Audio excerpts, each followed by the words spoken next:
Hey, what's going on everybody? Welcome back to another COTC video. Alright, so today's video is going to cover one of the most hyped up characters since Cyrus, and that is Fiore EX. And you may be wondering, what are these EX jobs that I keep hearing about? So they're pre-existing characters that already exist in the game who just are being released with a different job essentially. So it's the same character, but they get a new little fun story with just a different job. And you may be wondering why you keep seeing Fiore EX in Discord and on Reddit and what makes her so great. So if you're curious to know more about her and her kit, then keep on watching and let's get into it. Alright, so who is Fiore EX? She is a dancer. It has no element, but her roles in this game are that she's a physical and magic AoE zero damage tank. Now that is a big mouthful, but basically what it means is that she has a priority skill that redirects all attacks to her, and she covers the entire front row from single target damage, and she takes zero damage from it, which we'll cover more in a bit. And her other role is that she provides fan attack damage as well. And so for her stats, her biggest con in my opinion is that she has such low SP when her most important abilities take a lot of SP to use, but she does have a higher attack, lower elemental attack and elemental defense, but a higher crit stat than other dancers, and a little bit less on the stat on the speed side from other dancers. But that doesn't matter too much because her two most important abilities, like I said before, are priority. And what they do is she takes zero damage from all physical and magical attacks for one turn, and she counterattacks with fan damage when she does get attacked for 230 potency, and she inflicts burning. And what burning does is it chips away at shield points every single turn. And you may be wondering, well, okay, so she takes zero damage from all physical and magical attacks for one turn and has that counterattack. But I'm going to jump ahead really quick to her passives. Her second passive is that when she's using those priority tank skills, she will then begin to cover the entire front row from single target attacks, and she takes zero damage until the end of the entire turn. So as long as the enemy is dealing single target damage, Fiore, if she is using her priority skills, she is covering everybody in that front row from the single target damage. So it's that second passive that she has, and once you have that passive unlocked on her board, then she becomes the ultimate tank, and you definitely need that priority active for her to shine.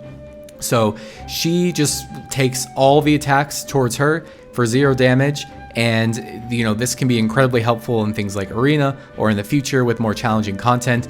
Don't sleep on this. If you find yourself dying in a lot of situations, then you probably need Fiore, and she can be a big help.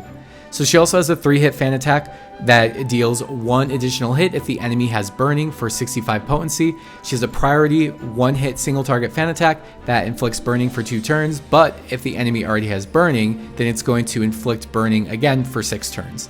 She has a 2-hit AoE fan attack for 95 potency, which can be good for that AoE coverage, and she has a 1-hit single target fan attack, 20% potency increase if the enemy is inflicted with burning, which they almost always will be, and it also inflicts 20% defense down, just buffing her attack even more. Her ultimate technique is a 1-hit single target fan attack for 600 potency, but it will be 720 potency if the enemy is inflicted with burning. And her passives, 20% attack and fan damage up if enemy is broken, and again, priority, when she's using those skills, she's going to cover the entire front row from single target physical or magical attacks, whichever one you use, until the entire end of the turn. So that is the whole turn, not just one person or 2 attacks or anything. It's the entire turn till the end. In her A4 accessory, it's going to grant 50 attack, 40 SP, and 500 HP. All those really benefit her, but that SP and HP are going to be the big ones. Add her buff for the accessory, 25% damage reduction when at full HP, and she can survive 1 lethal hit per battle with 1 HP left. She is pretty squishy, especially against elemental magical attacks, so as long as she has the SP to use those priority tank hits, she should definitely be using those, or just flip her back over into the back row so she can regain that and not die. So for her pros, I think it goes without saying, ultimate tank for single target damage for the entire party, and she's inflicting burning, which is chipping away at shield points every single turn, and it's a debuff. Burning is a new debuff to the game. I don't believe anybody has it yet, And as far as I know, there's only a couple other travelers coming in the future who have the ability to inflict burning.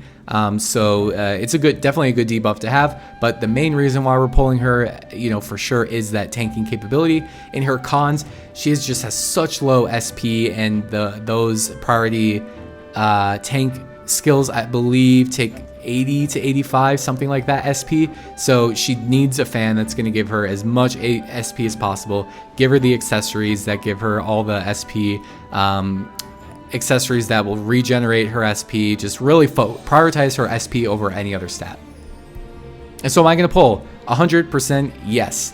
This is one of the easiest yeses for me in a long time, and even more so than like the hype of the villains or Richard or anybody. I think this is somebody who provides the utility that can be used for the challenge content in the future, and is an asset literally on any team.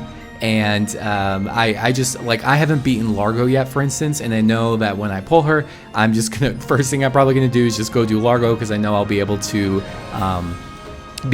complete that with Fiore. It's such a cheese strategy, but at this point, it's needed. I've tried every single thing I can do, but yeah, I think she's the key. So an amazing traveler to have. Highly recommend if you have the resources to pull. I would try, and go for it.